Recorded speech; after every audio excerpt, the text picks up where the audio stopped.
Why might revitalization fail? 5 reasons coming up now on the Church Revitalization Podcast. Hello, and welcome to the Church Revitalization Podcast, brought to you by the Malphurs Group team, where each week we tackle important, actionable topics to help churches thrive. And now, here's your hosts, Scott Ball and A.J. Mathieu. Welcome to the Church Revitalization Podcast. My name is Scott Ball. I'm joined by my friend and co-host, A.J. Mathieu. A.J., today we are both rocking the maroon shirts. I was Special also, I was wearing a blue sweater a second ago. I took it off. It was too much matching. But if you happen to be wearing a maroon shirt like us and you're watching on YouTube, snap a photo, a selfie of you in your maroon shirt, watching us in our maroon shirts. Email it to leadership@malphursgroup.com, and we'll give you 1 month of access to the Healthy Churches Toolkit, which you should check out. I know you can get it a week for free anytime you want at healthychurchestoolkit.com. So this is 4 times more free access today. 4 times more free access if you're watching this in maroon shirt. So go check that out, healthychurchestoolkit.com. Incredible resources there to help your church thrive. And today we're talking about a topic that will help your church thrive as well. 5 reasons why revitalizations fail, or revitalization efforts fail in a church. We have seen all 5 of these things, and looking forward to diving into all of them. You don't want to chat? Okay. Well, fine. you know what? Fine. It's for Down to listener. business. Okay. We chit chat all the time. That we do. It doesn't need to be recorded.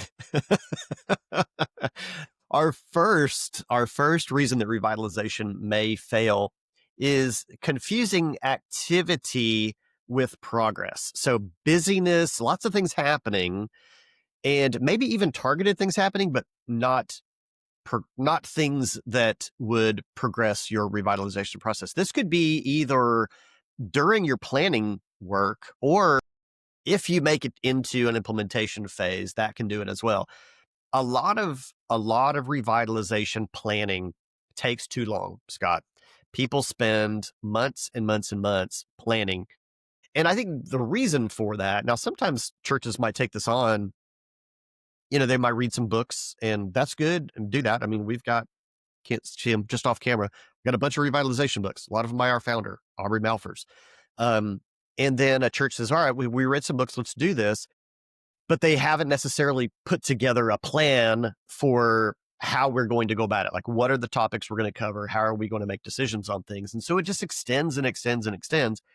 And sometimes they think it should take a long time. Therefore, it does take a long time. Yeah. And then everybody is like, oh my gosh, we're so tired. We've done a lot of stuff, but you haven't really done anything. Mm-hmm. You've just talked a lot.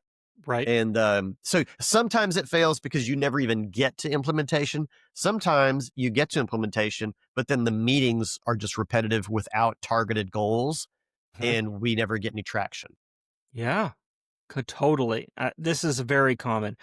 I think sometimes churches are surprised at the speed at which we move through things when we're working with them in our strategic envisioning process. But we have fine-tuned this thing over a number of years, because we know there's a difference between talking about something and doing something.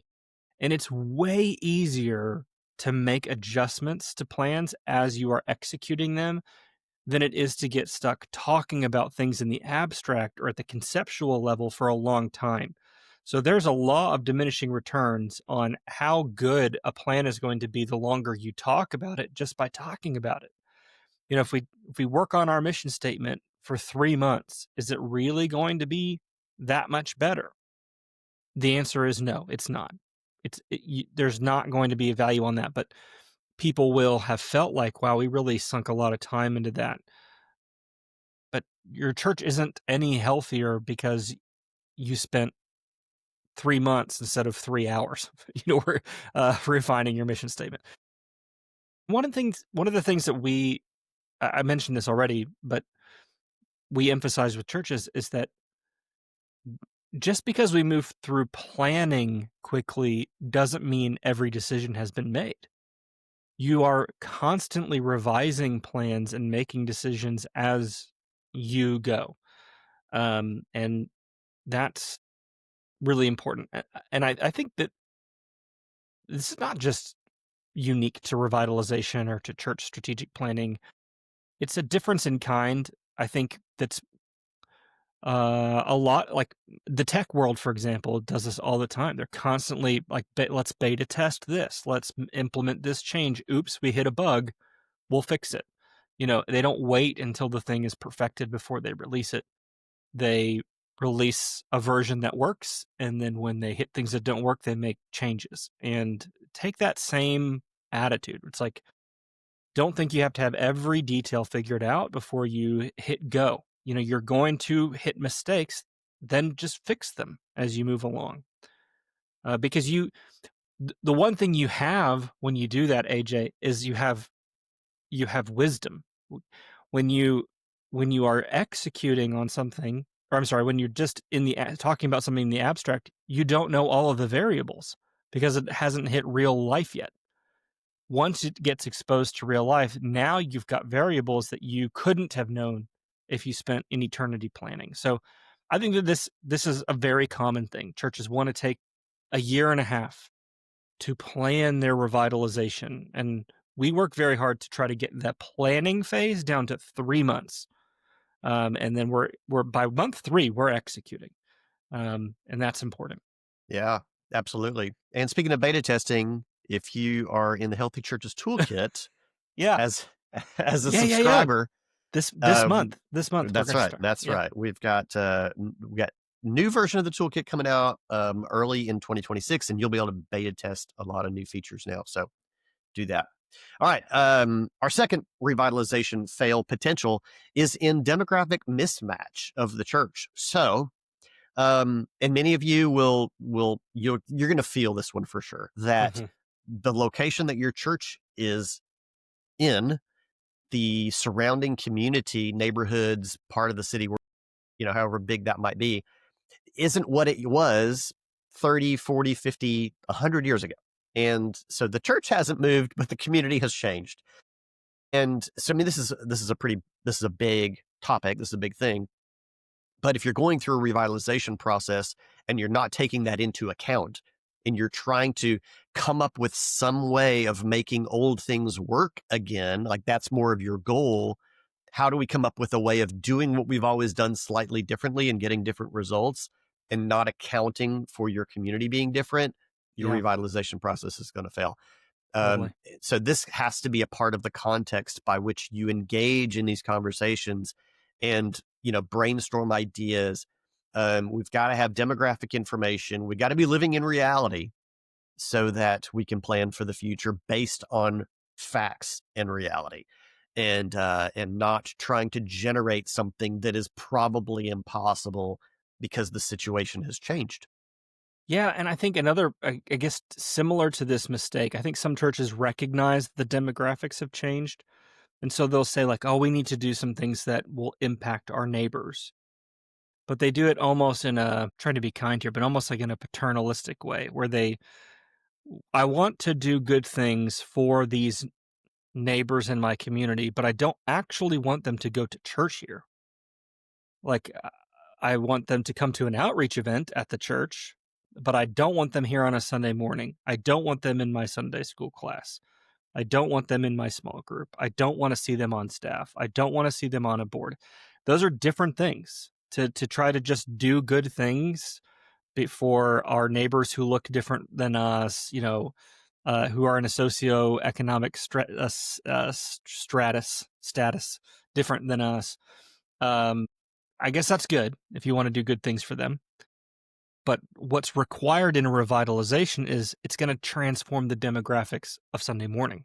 It's going to change the demographics of your Sunday school class. It's going to change the demographics of the staff. And it's the church that's refusing to accept that reality is the one that will fail at revitalization. If you're really going to reach or move, I mean, that's the alternative, is shut down that campus and move somewhere that looks more like you, I guess. But if you really want to grow, where you're planted, where you're at. It's not just doing good things in the neighborhood for those people. It's genuinely wanting everything about your church to look different, to include those people. And that's the gap often.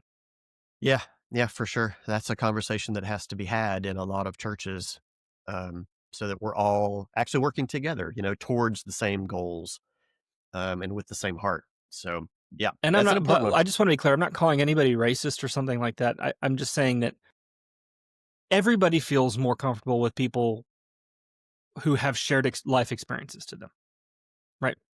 So, like, I get that. That doesn't make you racist. But what it does mean is if the church is going to grow, it means there are going to be people who have different life experiences than you in there. And we can take on the attitude of Jesus, whose experience was completely different than us prior to his incarnation. He comes and he becomes like us and experiences life the way that we do, though different than us. Not There's limitations to that analogy. You're not Jesus in this situation. I'm simply saying that there's humility. Like, it's going to take some humility to incarnationally live with people who are different from you. Yeah, and invite them in your church. yeah, and we've seen this time and time again of the church that has just continued to shrink. And this is why. It's because the people that were going to that church don't live there anymore. They left, and then eventually they're like, "That's a long drive to church." We're passing 10 other churches. Um, so yeah, that is it. It's a tough conversation that needs to be had. Have it sooner than later. Don't do that when there's 25 people left in the church. I mean, yeah, has to be done. All right, our third one, Scott, is there's no accountability structure built in for the implementation process. So we've done some planning, we got some ideas, then we're like, all right, yeah. We should do that. We should. Mm-hmm. Mm-hmm. We have to take the we shoulds out of the implementation conversation and put some specificity to that. Yep. Who is going to do what? Who is we? And by when? When is this going to be done? Who's responsible for it? And what exactly is the task that will be delivered? Yeah, we made a joke a couple of weeks ago, AJ, I think. Yeah, our collective we. Yeah. There are some we's that are just Scott. There are some we's that are AJ. Yeah, that's right. And then there are the we's that don't get done because we do the same thing where we go, we should do that, and we don't say who. We don't say when. That's right. Everybody knows this. I mean, you're giggling right now because that happens in your church, on your staff or at home. I mean, who's doing that? Me or my spouse? But yeah. So yeah, we all know this. We all know this. But in implementation, put the specificity in it. That's how I mean, once you do the planning work of revitalization, you are in project management after that.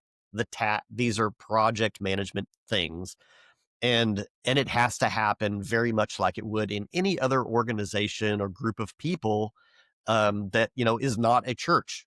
Now, how we relate to one another should look differently because we're Christ followers and we know how we're supposed to relate and what we're called to as believers. But that does not remove the necessity of who exactly is going to do this.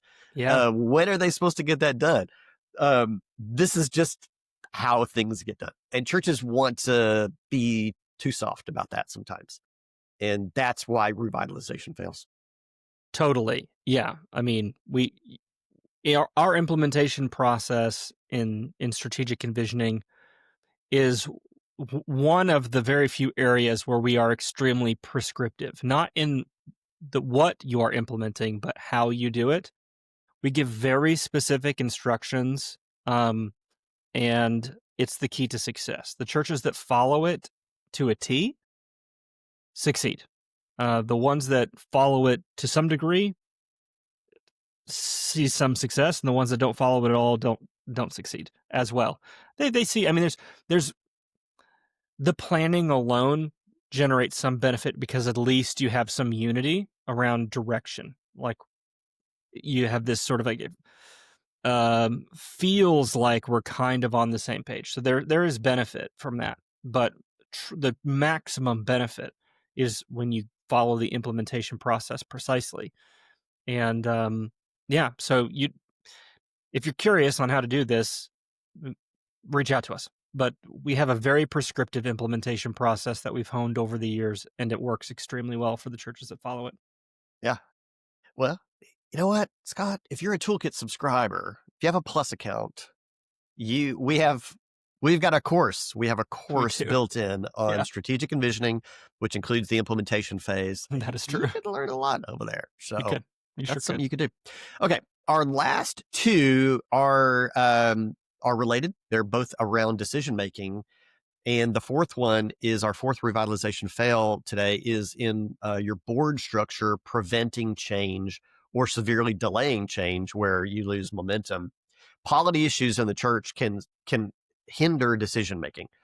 And so I know a bunch of you guys are amening that right now because you're having to live with it. You know, ideas come and they fizzle because they can't get through the red tape. And that's a problem. So there's various ways that you can work around this or deal with it or change it. Perhaps one of the simplest, because, an entire polity change may not be something you can take on right now. Updating the Constitution, the bylaws, isn't going to be something that you can do at the moment. But you can work around it by, on the front end of your planning process, getting everybody on the same page. We can agree how decisions for this kind of scope of work can be made so that when you get into that decision-making phase in implementation, we've already agreed on how we're going to make decisions. So that's a way that you can work around it. The others may be more long-term solutions that you can take on later. Yeah, this is a huge issue. And I think that there's also sometimes a difference or a gap between even what the bylaws say and what has been the case in practice. I was been working through this challenge with a church in the last handful of months, and they have pretty clear polity on what these different. I'm trying to be vague. Different committees and boards can do, but in the past they've been given more latitude and more control than the bylaws prescribe. And as they've grown, that's created more problems because now people expect to be able to speak into every decision, even if it's a relatively minute decision. But in a growing church, that's impossible. You can't run everything through that kind of a structure. You can't have that many people who've got hands in the pot, so to speak, trying to too many cooks in the kitchen, and it just doesn't work. And so it's a problem when you're growing, and it's a problem when you're wanting to grow. It's a problem at all at all sizes, actually, when you've got too many cooks in the kitchen, and that's different from transparency. That's different from accountability. And that's sometimes hard for boards to accept that I can have a supervisory or an advisory or a transparency kind of role, but not a decision-making one. And because I think everyone feels entitled. If I've got a title, I'm entitled to decision-making authority. And that's not always true. And I don't know. I think it's important for us to learn to be okay with that. Like, it's okay to not have to be the decision maker on a lot of things. Yeah. Okay. Well, our fifth one, as I said, Scott, is related to decision making as well. That's true. And it is the consensus trap. So we're speaking a little bit.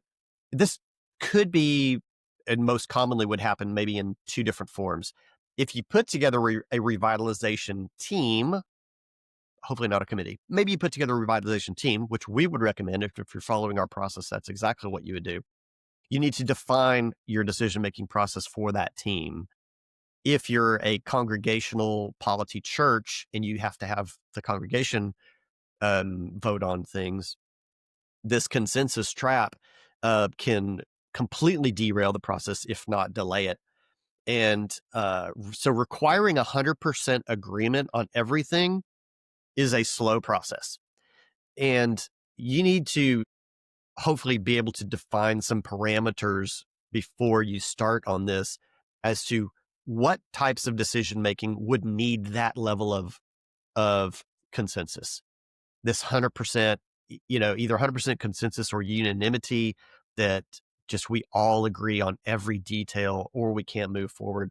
That is going to severely delay or cause failure in your revitalization process, which failure ends up being the default outcome when delay is so long.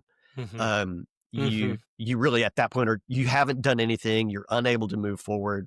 That equals failure. So Yeah. we operate under a specific definition of consensus within our revitalization team that we have churches put together. And it works. We define consensus as everybody on the team feels 80% good with the decision, the idea that has been put forth. And so, you just maybe every detail isn't exactly what you would like, but it is close enough. And this goes into that humility aspect that you just talked about too, Scott. We want people to enter into the process with a heart of humility and compromise to some extent, knowing that there's some things that are really big deals and there's some things that aren't. They're just kind of our personal preferences, and we need to be able to compartmentalize those and have discussion that can lead us to a decision so that we can actually do something. And I think most people would agree. Getting my church to move forward and begin to see positive revitalization change in areas that I'm 80% feeling good about is hugely more beneficial than not doing anything because I wasn't 100% in it. And so we have to frame the conversation that way. We have to have an open dialogue about that. And we have to agree on how we're going to make decisions before we start. Yeah, I think this is maybe one of the most common traps, and it isn't even that the bylaws require unanimity on issues, especially at the congregational level. But sometimes pastors operate under a sense that, wow, if we don't have, if not 100%, just like very widespread agreement on decisions, we just can't act. We can't change Sunday school. We can't add this ministry. We can't sunset this ministry. We can't change this terminology. Unless we've got basically everyone on board, we can't make this change. And what tends to happen is if you go long enough, you lose momentum. Once you've lost momentum, you've lost respect. Now people don't believe in the process. The people who were on board with you feel like, why did we waste all this time and energy making plans when we are we are at the beck and call of not the lowest common denominator, but the slowest common denominator. And so I'm not suggesting that everything has to be all gas all the time. Sometimes brakes are appropriate, but you cannot operate in a revitalization situation. You have to have a sort of 70-30 preference for gas over brakes. And that doesn't mean run over people. Doesn't mean you don't look for consensus, especially on really big decisions. But you have to at least maintain momentum. We're moving forward. Otherwise, you'll lose the respect of the people who invested so much into the process. And they're like, I'm out. I don't even know what we're doing. And even the people who are in the back, who haven't been participating, they don't believe that the process is effective because they're like, well, I haven't seen anything. You're like, well, I was, and you as the pastor, you might be going, well, you haven't seen anything because I was afraid you weren't going to be on board, and so I didn't do anything. But you've lost everybody. So yeah. we've talked about this a ton on the podcast, but this is the challenge. If you are an S type on the disc, this will be the trap that buries you. The getting stuck in, I don't know, this might hurt this person's feelings, this group might leave. Guess what? They might. You're right. Their feelings might get hurt, and this person might leave. What the alternatives we're talking about are your church continuing to decline and close. So what's your choice here? That doesn't mean we run over people. I don't hear that. There's an extreme on the other end I'm not advocating for either. I'm just saying you need to have a bias for moving forward most of the time. Yeah. It's funny how these people that are unwilling to accept something different within the church oftentimes end up being people that will get mad and leave and go place themselves into another church some that's other completely church. different. Yeah. Exactly. Yeah. So, all right. Well, hey, there you go. 5 reasons that revitalization may fail in your church. Scott, I'm going to add a bonus 6th reason that it could fail. Okay. And that is not having somebody with you, walking alongside you to help you through these challenges on the front end, through the middle, and on the backside, and working through implementation. And that's why we've got a team of guides that can come alongside you and walk you through this entire process. So, and we've got people all over the country with different backgrounds in church leadership, in different denominational histories. And but the thing that they have in common, they're all highly qualified. They're all well trained in this process, and they've got the benefit of all of the rest of us together and the wisdom that we all share. So I would definitely recommend working with a Melvers Group guide through the revitalization process to ensure that your church does in this. So you can find out more about that at melversgroup.com or reach out to us. We would love to have a conversation. Totally. Thank you guys so much for joining us today on the Church Revitalization Podcast. We will see you next week.